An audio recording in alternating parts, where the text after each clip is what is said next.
she is the one that's like, oh, we're not getting back together, stuff like that. Like she has been able to create the storyline for how they broke up, except for him.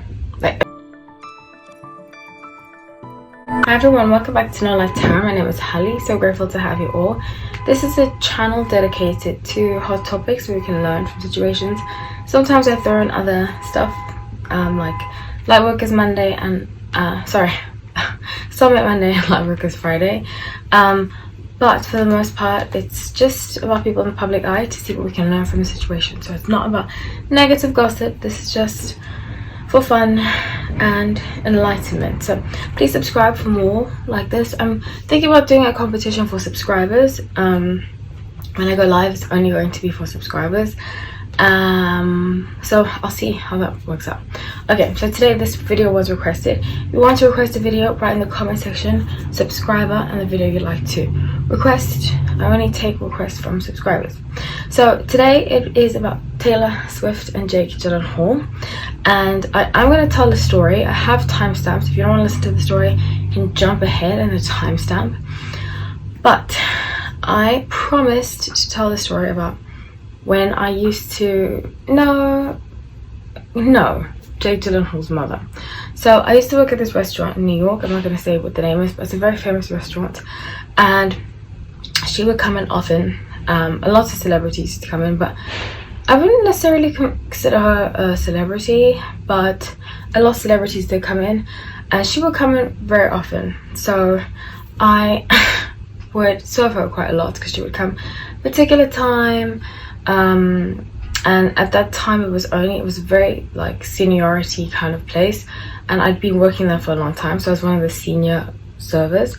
And she would come in and she was like very rude, very because at that time we only had a specific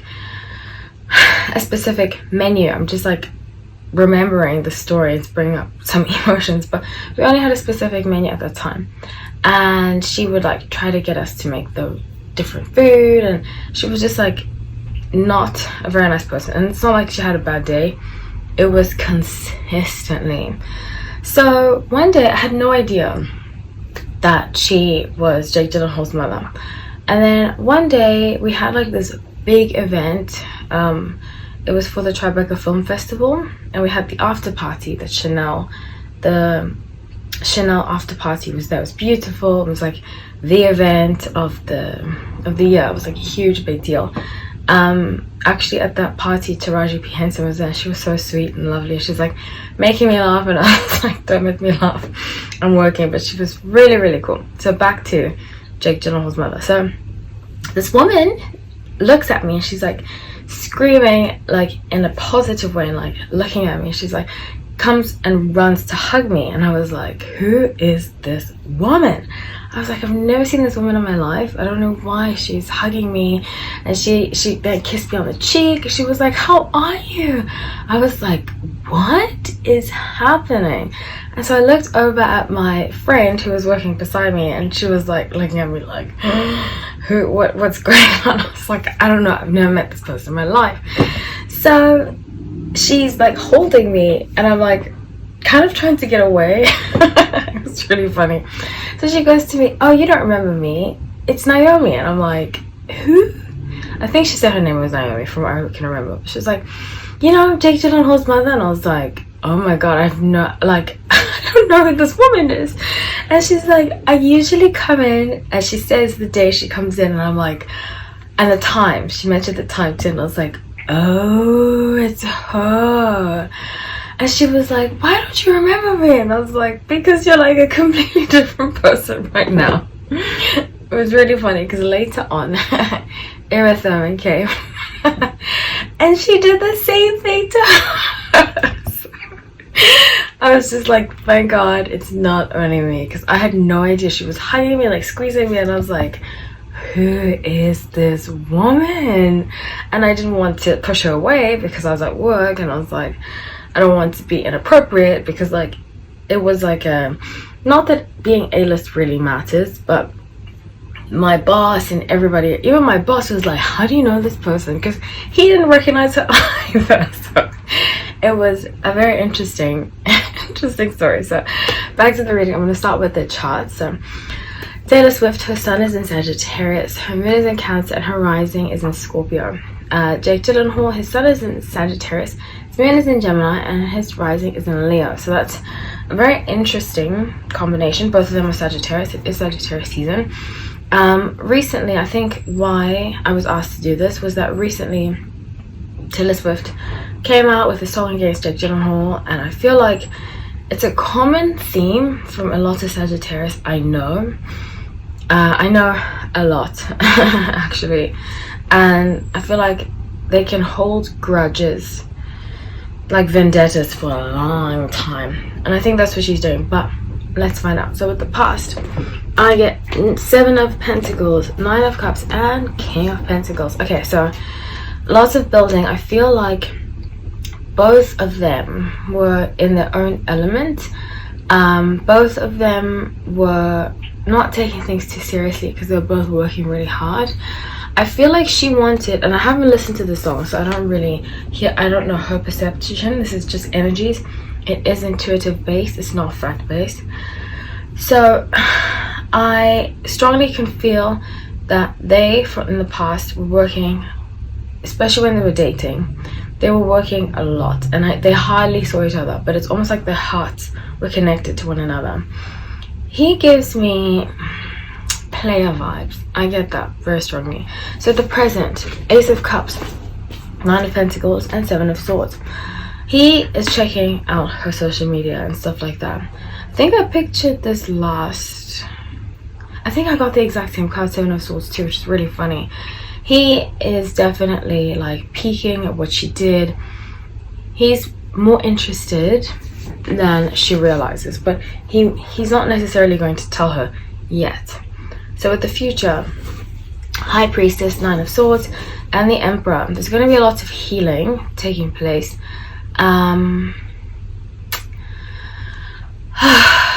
She can sense that he's coming forward, but he has a plan to come forward.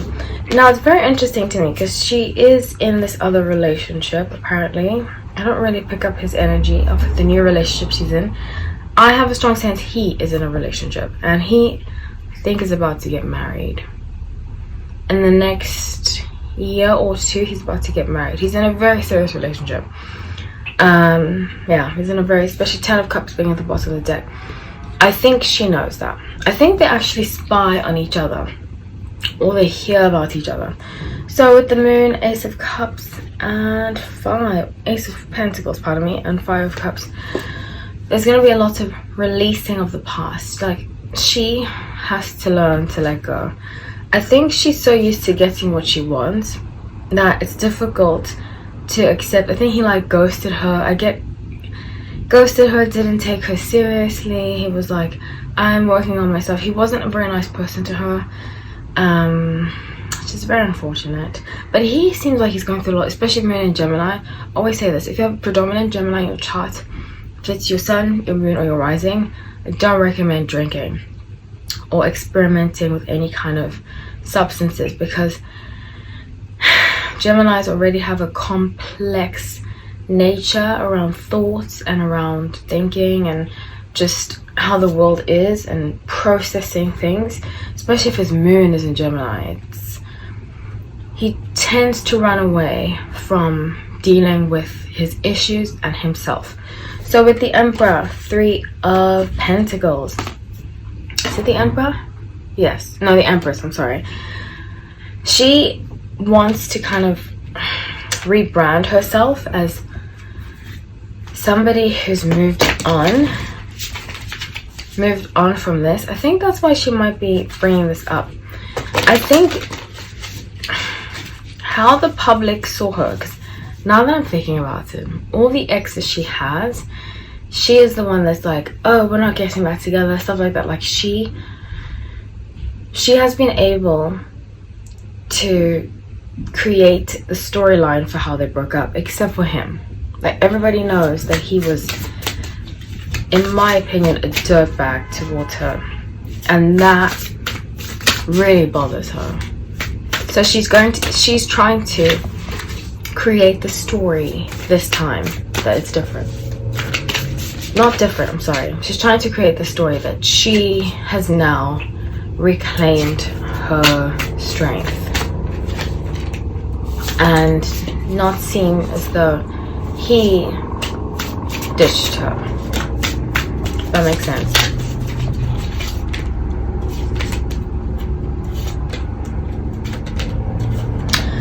Okay, so with the Hermit, 6 of Wands in reverse, he's being very quiet. Queen of Cups, he's being very quiet. He's like, but he will speak to her at some point. They will, I think they're going to bump into each other, or he's going to reach out to her. They will definitely speak to each other at some point. But they're on different coasts. She's in LA where I am, and he's in New York where I originally from. So I feel like he's going to reach out to her at some point. But he's not even bothered. He's moved on to somebody else. Somebody who's, and I'm not dissing Taylor Swift. I love a lot of her music. Just wish she would handle things a little better. You know, I think she gets too petty. Sagittarius, I feel like sometimes, especially the woman, can be very petty. And she gets too involved in that kind of stuff. So 4 of Pentacles and 4 of Swords. Okay, so she's going to work on herself. I don't see her relationship working out. I see him marrying this person, and I see her, she's still obsessed about it. She hasn't gotten over it, and it's hard to be in a relationship with somebody who hasn't gotten over their ex. So I can only imagine how he feels. This current guy, what's his name, the British guy, I don't even know his name, my bad. But I can see how he would feel kind of isolated. So I pulled an oracle card, and I got Thinker, and has the number 44 on it. So I think I got this card so that she can let go. He's already moved on, so it's time for her to let go. And we all have that ex. I have an ex with a very similar story, but I've actually been thinking about him recently, which is really funny. But around the holiday season, because of what happened in the past, I tend to think about him around, because our birthdays are both the beginning of the year. And yeah, sometimes I think about him, not with any kind of fondness, really, because it ended, it didn't end badly, but he just, I feel like, took advantage of me. I was a lot younger, and long story short, I can relate to a story where I felt like the one that wasn't getting, not necessarily attention, but kind of ditched, you know, and then he just picked me up when he needed me and then throw me away. And I think she feels like that about him, but I think that's just his personality, you know, especially being raised with a mother like that. I'm not shading her, but I can only imagine what kind of trauma he has been through, and being in Hollywood his whole life. So I love you all. Thank you so much for watching. Let me know in the comment section. Take care.